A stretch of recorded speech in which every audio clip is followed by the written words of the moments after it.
ಕರ್ಪೂರ ಹಚ್ಚಿದ ತಕ್ಷಣ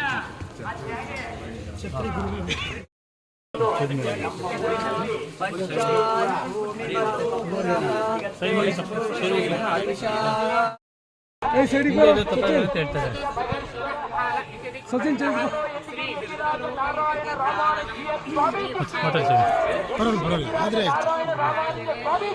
ಜಿಯೋ ಸಿಗ್ತಮ್ಮ ಇಲ್ಲಿ ಜಿಯೋ ಸಿಗುತ್ತಾ? ಹಾಂ.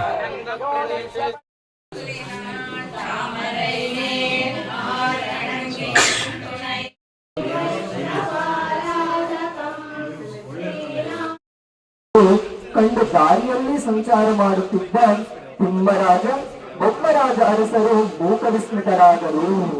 ತನ್ನ ಸೇನಾಧಿಪತಿಗೆ ಆಜ್ಞೆಯನ್ನು ಮಾಡಿ ಈ ಕ್ಷೇತ್ರದ ಮಹತ್ವ ತಿಳಿಯಲು ಇಂದು ರಾತ್ರಿ ಇಲ್ಲಿಯೇ ತಂಗಬೇಕೆಂದು ತಿಳಿಸುತ್ತಾರೆ.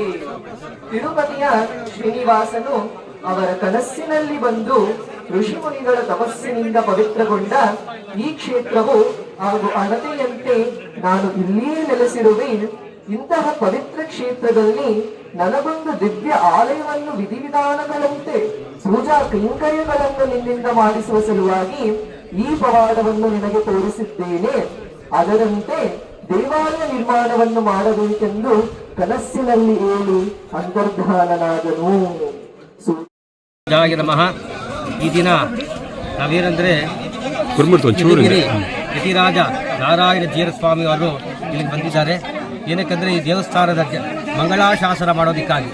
ಯಾಕಂದರೆ ಅವರು ಚಿಕ್ಕಂದಿನದಕ್ಕೂ ಕೂಡ ಅವರು ತಪಸ್ಸನ್ನು ಅನುಷ್ಠಾನಗಳು ಅಂದರೆ ಜಪ ತಪ ಅನುಷ್ಠಾನಗಳು ಮಾಡ್ತಕ್ಕಂತಹ ಬಹಳ ಶಕ್ತಿ ಇರ್ತಕ್ಕಂತಹ ಸ್ವಾಮಿಗಳು.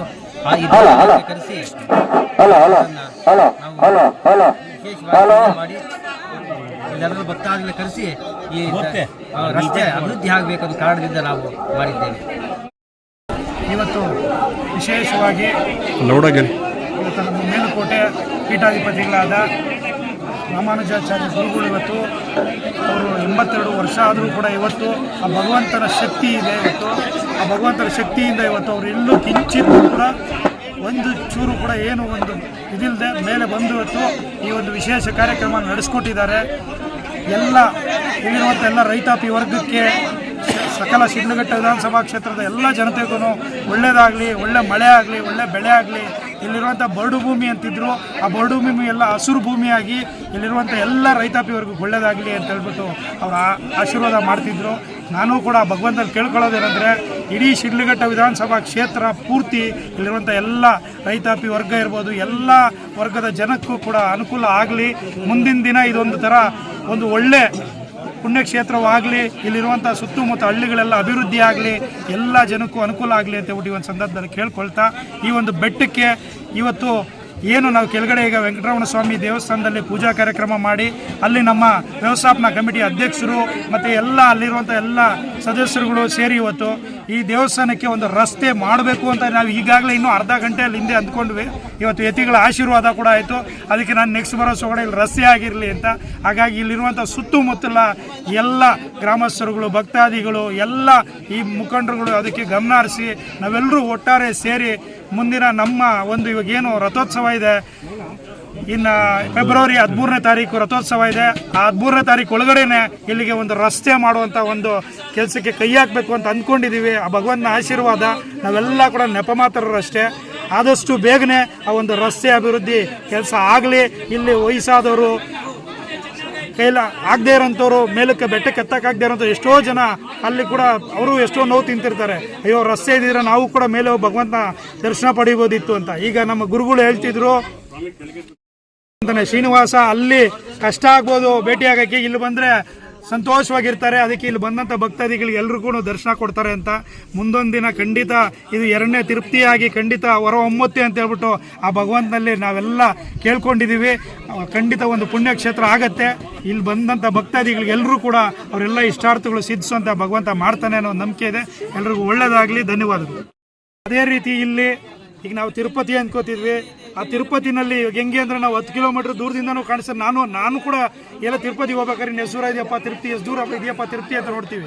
ಹೆಂಗೆ ನೋಡ್ತೀವಪ್ಪ ಅಂತಂದರೆ ಆ ಬೆಟ್ಟದ ಮೇಲೆ ಇರುವಂಥ ಆ ನಾಮದ ದೀಪ ಏನಿದೆ, ಆ ದೀಪ ಗುರುತೇ ಒಂಥರ ಅಲ್ಲಿ ಹೋಗ್ತಾ ಇದ್ದಂಗೆ, ಆ ನಾಮ ನೋಡ್ತಾ ಇದ್ದಂಗೆ ಭಗವಂತ ಕಾಣಿಸಿದಷ್ಟೇ ಖುಷಿ ಆಗುತ್ತೆ.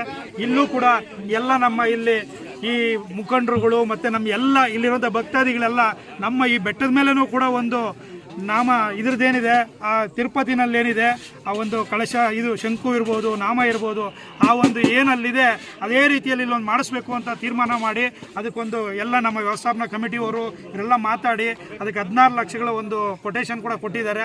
ಆದಷ್ಟು ಬೇಗನೆ ಆ ಒಂದು ಇದನ್ನು ಕೂಡ ಬೆಟ್ಟದ ಆ ಬಂಡೆ ಮೇಲೆ ಹಾಕ್ಸ್ಬೇಕು ಅಂತ ಹೇಳ್ಬಿಟ್ಟು ತೀರ್ಮಾನ ಮಾಡಿದ್ದೀವಿ.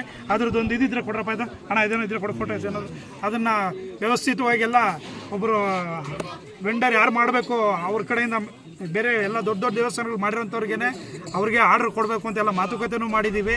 ಆದಷ್ಟು ಬೇಗನೆ ಅದನ್ನೂ ಕೂಡ ಅಭಿವೃದ್ಧಿ ಮಾಡ್ತೀವಿ. ಅದರ ಜೊತೆಗೆ ಒಟ್ಟಿಗೆ ರಸ್ತೆ ಕೂಡ ಆಗಿ ಇಲ್ಲೊಂದು ಪುಣ್ಯಕ್ಷೇತ್ರ ಏನು ಇವಾಗ ಕೆಳಗಡೆ ಪೂಜೆಗಳು ನಡೀತಾ ಇದೆ ತಲಕಾಲ್ ಬೆಟ್ಟ ಕೆಳಗಡೆ, ಅದೇ ರೀತಿ ಇಲ್ಲೂ ಕೂಡ ಬಂದಂಥ ಭಕ್ತಾದಿಗಳೆಲ್ಲರೂ ಕೂಡ ಇಲ್ಲಿ ಬಂದು ಎಲ್ಲ ಅವರು ವೆಹಿಕಲ್ಗಳಲ್ಲೇ ಬಂದು ಈಸಿಯಾಗಿ ಪಾರ್ಕ್ ಮಾಡಿ ದೇವಸ್ಥಾನ ದರ್ಶನ ಮಾಡಿ ಹೋಗೋ ಥರ ಅನುಕೂಲ ಮಾಡಬೇಕು. ಇದೊಂದು ಪುಣ್ಯಕ್ಷೇತ್ರ ಆಗಿ ಹೊರಹೊಮ್ಮಬೇಕು ಅಂತ ಹೇಳ್ಬಿಟ್ಟು ಎಲ್ಲ ಇಲ್ಲಿರುವಂಥವ್ರು ಎಲ್ಲರ ಆಸೆ. ಆ ಭಗವಂತನಲ್ಲಿ ಎಲ್ಲರೂ ನಾವೆಲ್ಲ ಕೋರ್ಕೊಂಡಿದ್ದೀವಿ. ಏನಕ್ಕೆ ಅಂತಂದರೆ ತಲಕಾಲ್ ಬೆಟ್ಟ ಜಾತ್ರೆ ಅಂತಂತಂದ್ರೇ 50,000 ಜನ ಮಿನಿಮಮ್ ಸೇರ್ತಾರೆ. ಆ ದನಗಳು ಜಾತ್ರೆ ತುಂಬ ವಿಶೇಷ. ಇಲ್ಲಿ ಹಿಂದಿನಿಂದ ಏನು ನಡ್ಕೊಂಡ್ಬಂದಿತ್ತು ಇಲ್ಲಿಗೆ ರಸ್ತೆ ಆದರೆ ಅದಕ್ಕಿಂತ ಹೆಚ್ಚಿನ ರೀತಿಯಲ್ಲಿ ಖಂಡಿತ ನಡ್ಕೊಂಡು ಹೋಗುತ್ತೆ ಅನ್ನೋ ನಂಬಿಕೆ ಕೂಡ ಇದೆ. ಹಾಗಾಗಿ ಭಗವಂತ ಒಳ್ಳೇದು ಮಾಡಲಿ. ನಾವೆಲ್ಲ ನೆಪ ಮಾತಾಡೋರಷ್ಟೇ. ಎಲ್ಲ ನಾವು 40 ಅಡಿ ಇರುತ್ತೆ. 40 ಅಡಿಯ ಒಂದು ಮುಂದೆ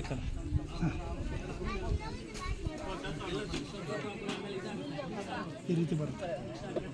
ಬೆಟ್ಟದ ಮೇಲೆ ನೋಡಿದೆ ಕಲ್ಲು ಬಂಡೆ ನೋಡಿ, ಅಲ್ಲೇನಿದೆ ಇವಾಗ ನಮ್ದು ಬಂಡೆ ಅದ್ರ ಮೇಲೆ ಬರುತ್ತೆ. ಅದು ಏನು ಕಾಣ್ತಾ ಇದೆ ಇಲ್ಲೇ ಬಂದು ಎಸ್ಟಿಮೇಷನ್ ಮಾಡಿ ಅದನ್ನ ಒಂದು 3D ವ್ಯೂ ಕೂಡ ಮಾಡಿದ್ದಾರೆ. ಇದೇ ಬಂಡೆ ಮೇಲೆ ಆ ಕಡೆ 2 ಕಡೆ ಕಾಣುತ್ತಿದೆ.